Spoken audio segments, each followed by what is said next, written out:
People are tempted to take advantage of get-rich-quick opportunities. Now, in truth, most only take advantage of the consumer through email, identity theft, and investment scams. Here to tell us how to protect ourselves from fraud is Eagle Research Associate Founder Lindell Eddington. We're glad to have you with us. Glad to be here. Thank you, Ann. Good for coming on.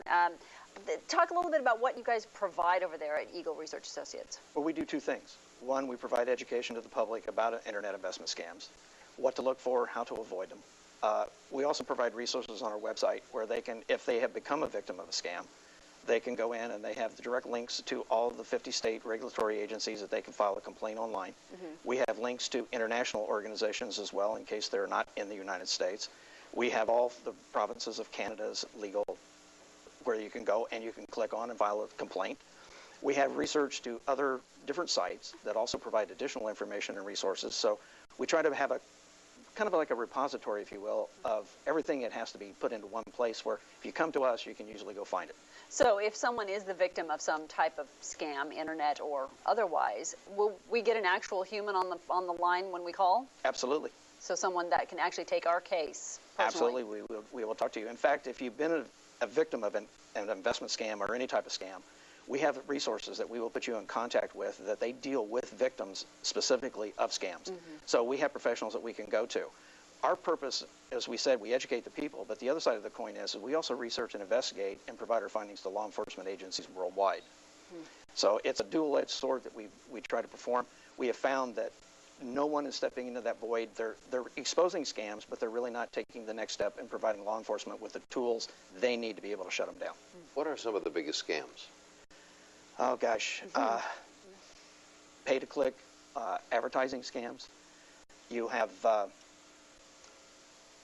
anything that has to do with investments that they promise 3% a day, 2% a day.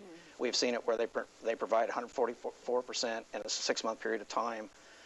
This is where they're going to take your money and supposedly they're investing it in products or services, but they never tell you what those products or services are.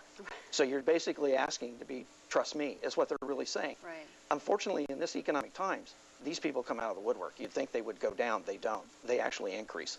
So we've seen something like 30, 40 new investment programs just hit the net this week alone, and they're going to keep expanding. Are you surprised at the amount of people who will invest in something sort of sight unseen in some of these scams? Because you think, well, I need to know at least what I'm investing in, but there doesn't seem to be any shortage of people who will just click right on and say, yeah, help me out. There isn't, and it does amaze me. Yeah. The thing that surprises me is it doesn't make any difference how educated you are or how uneducated you are.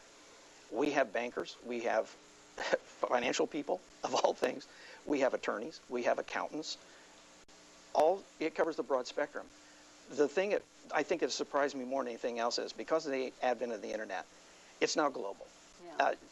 15 years ago, this was maybe a $250, maybe a $300 million a year business. It's a $50 billion business we know of.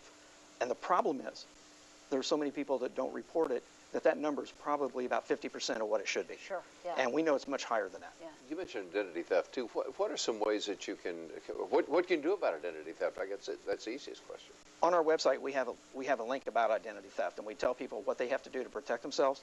One of the biggest things that you have to guard yourself against identity theft is when you get an email and you respond to it, and it's what we call the Nigerian 419 email scam, you are giving them your information that it is a valid email. Until that time, they really don't know if they've hit a valid email address or not.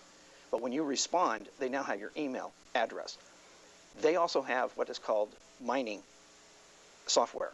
And from that mining software, they can come in and take over your computer, and they can actually get all your encodes that you put into if you do online banking.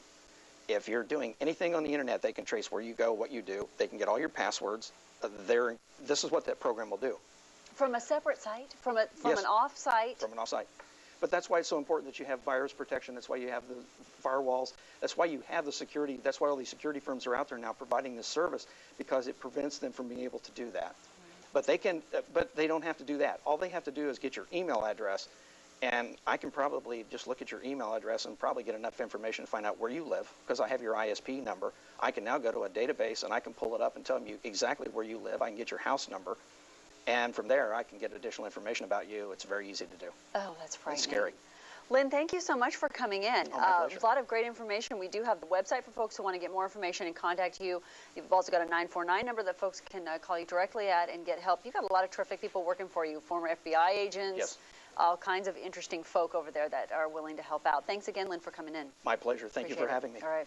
Whew, it's amazing. Yeah, it is. Oh, my. Speaking about amazing, now, Orange County registered economist for OC Outdoors, David Whiting.